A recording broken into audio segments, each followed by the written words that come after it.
আমি আমার ছেলের জন্য এক ফেনা কলা নিয়ে আসছি। সাফওয়ানের সবজি কলা খুবই পছন্দ, তা আমি এখানে এই কলাটা ঝুলিয়ে রেখেছি। প্রতিদিন এক হালি করে কলা আনি আমি দোকান থেকে 40 টাকা করে, আর এটা খুবই কম এনেছি, একদম অর্ধেক দামে এনেছি।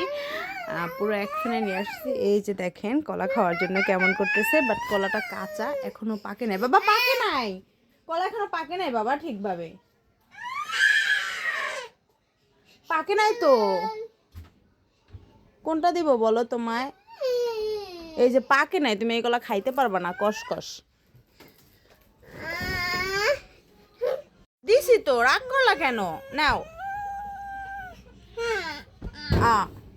এটা কোনো কথা? সরি, কথাটা এক ফেনা হবে না, এক ছড়া হবে।